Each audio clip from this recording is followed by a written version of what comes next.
250 liraya daha doğrusu yumurta satmam bazı arkadaşların gözüne geldi. 250 liraya ben Özcan'ın yumurtalarından büyük yumurtaları 200'e dahi veremiyorum gibi muhabbete girildi.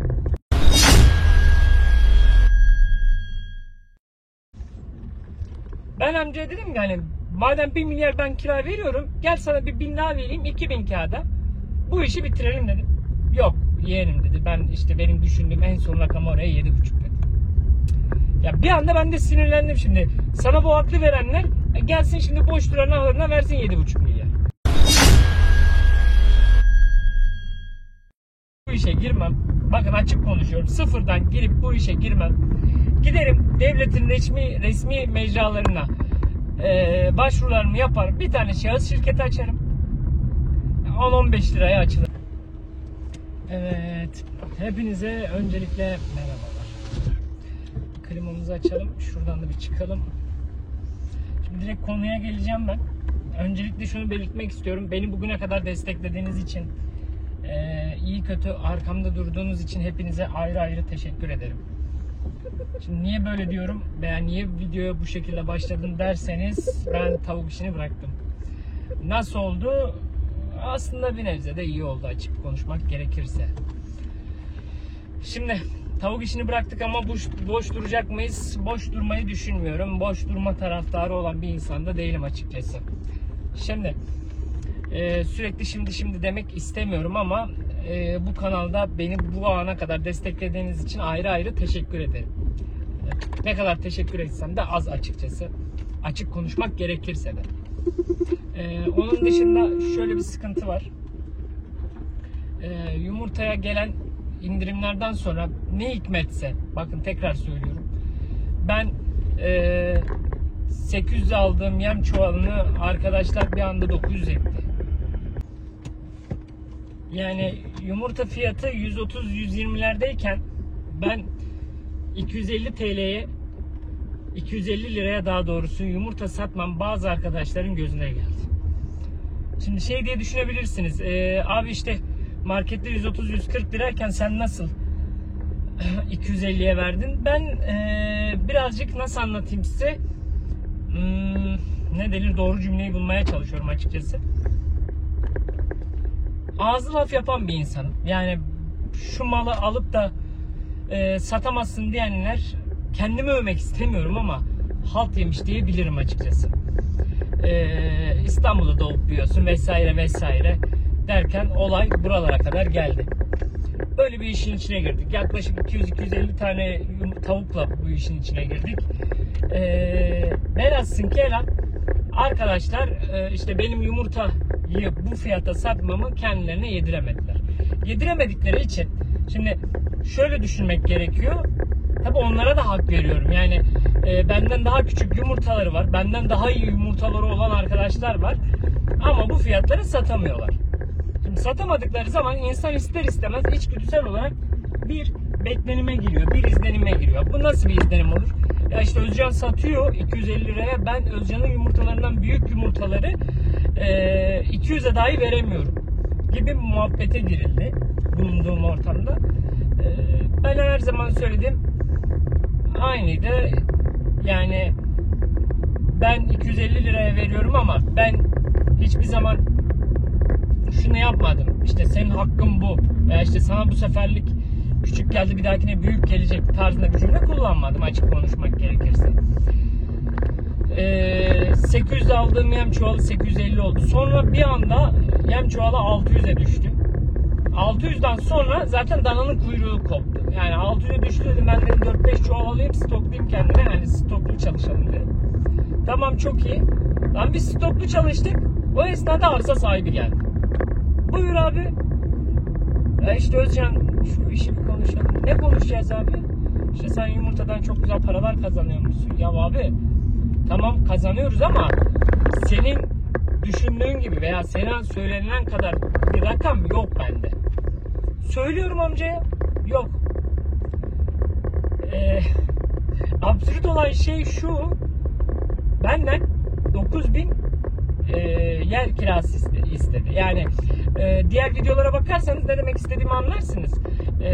Toplamda işte 30-35 metrekare yer var ya da yok bir alana, ahır denilecek bir alana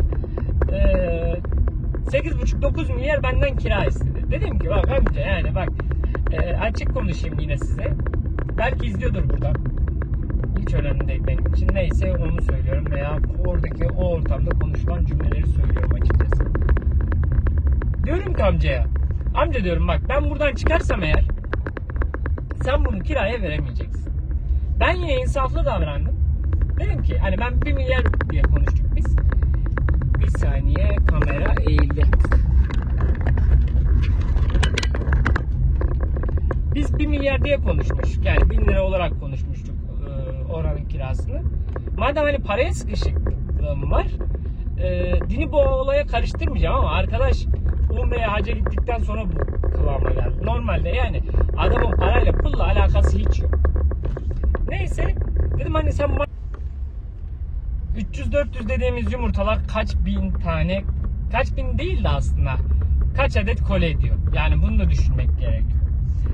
Velhasıl kelam, bu işe girecekseniz güzel kardeşlerim, abilerim, ablalarım, büyüklerim, küçüklerim, bir hevesle girerseniz sizi çekemeyenler illaki olur, olacak da, olmak zorunda. Eğer sizi çekemeyen birisi yoksa zaten siz bu işi yanlış yapıyorsunuz. Bakın açık açık söylüyorum, yanlış yapıyorsunuz. Sizin yerinizde olsam hiç sıfırdan tavuk alıp bu işe girmem. Bakın açık konuşuyorum, sıfırdan girip bu işe girmem. Giderim devletin resmi mecralarına başvurularımı yaparım. Bir tane şahıs şirketi açarım. 10-15 liraya açılır. Bakın 10-15 liraya bir şahıs şirketi açarım. Kaç koli sipariş veriyorsun abi emanet toptandan? 300 koli mi? 400 koli indir abi sen. Çarpı 50 yap. Çıkan sonuç ortada. Yani 60-70 milyara ortalama olarak konuşuyorum. Yani deposu olarak konuşuyorum. Resmi olarak konuşuyorum. 60-70 milyara siz bu işi fazlası da yaparsınız. O zaman da iş şuna dönüyor. Senin 300 kolilik yumurtayı, yani 300 tane koli yumurtayı ne kadar sürede satman lazım? Bu yumurta nasıl anlatılır? Çabuk bozulan bir tüketim ürünü olduğu için bunu sizin yaklaşık bir hafta 10 gün içerisinde elinizden çıkartması lazım. Ya elinizden çıkartmadığınız zaman yumurtanın rengi döner. Bakın açık konuşuyorum. Yumurtanın rengi döner. Köy yumurtası olmaktan çıkar ve aksi halde yumurta çürümeye gider. O organik yumurta olduğu için. Açık konuşmak gerekirse durum bu. Başka anlatacağım bir şey var mıydı? Başka. Bir de bu olayı yapacaksanız kendi arsanızda yapın abi. Kira vermeyin. Yani gözünüzü seveyim. Kiraya bilmiyorum, ben artık bu saatten sonra bu iş, böyle bir iş yapacaksam kira olayına yapmam. Dediğim gibi 100-150 koli alırım. Al sat olayı, yani toptancılık olayı gibi yaparım. Bir saat önce bir tane büfeyle konuştum. Adam diyor ki bana getir abi 4 liradan alayım. 4 liraya alıyor, 7 liraya satıyor. Sen kaç alıyorsun? 1,5 liraya. Yani aracının aracısı da bu işten parayı yiyebiliyor. Yani iş artık ona döndü. Niye? Türkiye şartlarında organik yumurta adı altında satılan yumurtaların hiçbiri organik değil. Yani bu iş böyle. Ben yaparım, ben ederim. İşte ben çevreme güveniyorum. Benden işte müşterilerim alır. Ben 300 yumurtayı değil 10 günde, bir haftada satarım diye biliyorsan buyur gel işe. Bir de olayın şu yönü var. Ben niye toptancıya para yedireyim? Niye ben al satla uğraşayım? Gelsin herkes benim ayağımdan alsın. Ben tavuklarımı göreyim. Yumurtaları ben göreyim tarzında bir düşünceye girerseniz geçmiş olsun diye. Niye? Bakın ben yaptım, ben gördüm, ben yaşadım. Şimdi üretici dediğin arkadaş 10 bin, 20 bin tavukla yapıyor, 50 liralara verebiliyor. Şimdi adamın aklına şöyle bir soru geliyor. Ya kardeşim 10 bin tane tavuk çuvalı 800 TL olsa bu tavuklar nereden baksan yarım tona yakın, 500 kiloya yakın yem yiyecekler. Ne yapıyor? Nereden baksanız 5 tona yakın. Yani 2-3 tona yakın bir yem yiyecekler bir aydan. Tamam. Çarpı 800 yap. En son 850 idi. Sen 800 yap abi. Çık işin içinden. Evet, çok aman aman paralar kazanacağınızı ben düşünmüyorum açıkçası. Eğer kendiniz üretirsiniz. Ha, toptancı olursanız gerçekten deli paralar var diye düşünüyorum. Kafamı birazcık dinlemem lazım. Birazcık ortada toparlamam lazım. Sağ olsun tavukları verdik ama yani pek konuşmak istemiyorum konu hakkında. Onun dışında YouTube serüvenimiz devam ediyor. Yarın öbür gün bir bakmışsınız motorla Hatay'a gitmişiz Kilis'ten. Bir bakmışız Antep'e gitmişiz. Bir bakmışız Kilis'te motorla şehir turu atmışız. Bir bakmışsınız tanıtım videosu çekmişim. Yani eğer siz beni bu yolda desteklerseniz ben sizi garanti veriyorum bırakmam. Çevremde birkaç kişiden daha diyorum ya işte YouTube'a girdin, YouTube'da da bir cacık yok. Ya kardeşim bir cacık yok diyorsun da 960 kişi burada benim kara gözüme kara kaşıma aldırıp da gelmediler. Ya muhabbetimizi sevdiler. Konuşma tarzımızı sevdiler. Yaklaşımımızı sevdiler. Bilgilerimizi sevdiler ve o yüzden 960 kişi oldu. Yani olayı bir de bu yönden bakmak gerekiyor. Yani 2 ayda 960 kişi abonem olmuş benim. Yani sen hiç bunu bu kadar bu seviyeye getirebileceğini düşünüyor muydun desen hayır ben düşünmüyorum. Yani o yüzden beni desteklediğiniz için bir kez daha teşekkür ederim. Ve yorumlar kısmında yorum yapmayı isterseniz ben yorumlarınızı dediğim gibi içtenlikle cevaplarım ki cevaplıyorum da. Gecenin kaç olduğu önemli değil. Eğer telefonum elimdeyse ben her türlü sizin yapmış olduğunuz yorumları desteklerim. Velhasıl kelam, işin aslı böyle. Kardeşlerim, abilerim, ablalarım. Dediğim gibi eğer abone olmaya devam ederseniz, eğer 1000 aboneyi geçip bu yolda ilerleyeceğimizin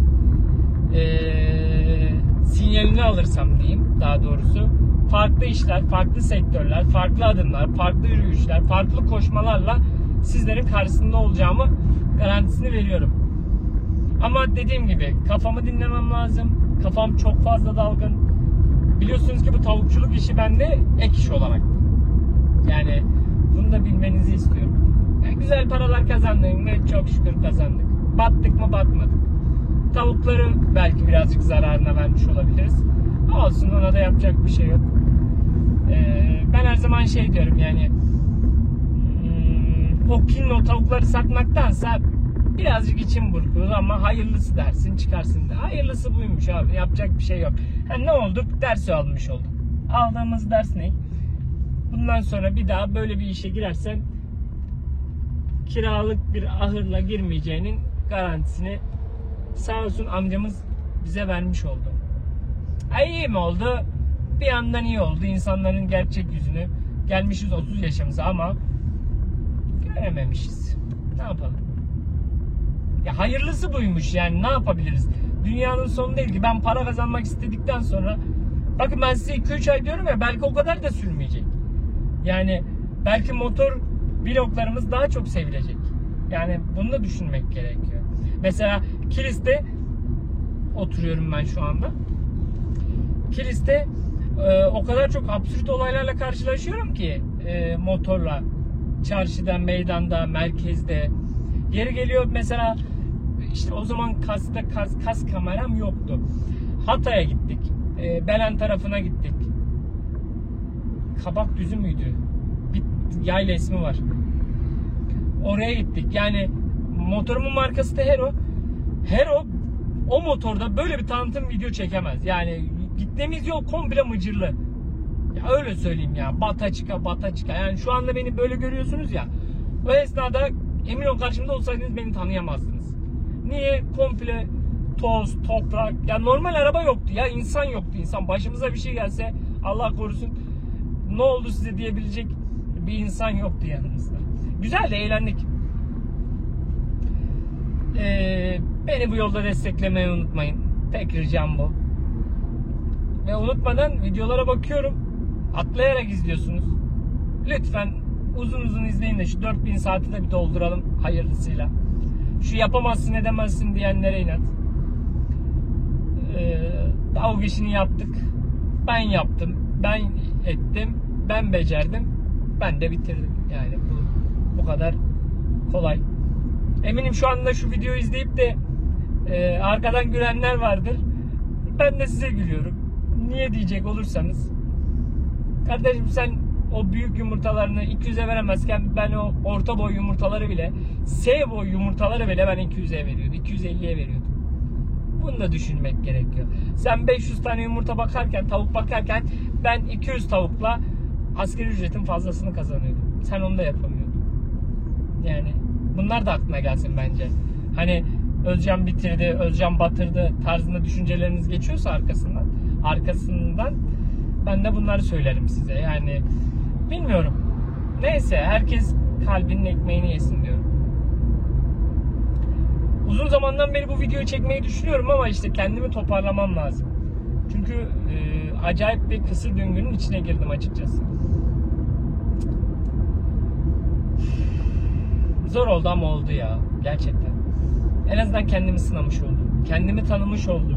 Kendimi çözmüş oldum en doğrusu. Siz beni destekleyin. Ben sizin yanınızdayım demeyi gerçekten çok istiyorum. Sorularınız varsa cevaplarım. Görüşleriniz varsa alırım. Canlı yayın yapmak istiyorum. Ama bulunduğum bölgedeki internet altyapısı buna izin vermiyor. Onun dışında başka... Çok pardon. Neyse. Velhasıl kelam bu şekilde yani. Bundan sonra tavuk videosu gelir mi? Belki stoklardan gelir ama geleceğini düşünmüyorum ben. Konseptimi değiştirmeyi de düşünmüyorum ama amaç bizi o tarafa doğru itiyor açıkçası.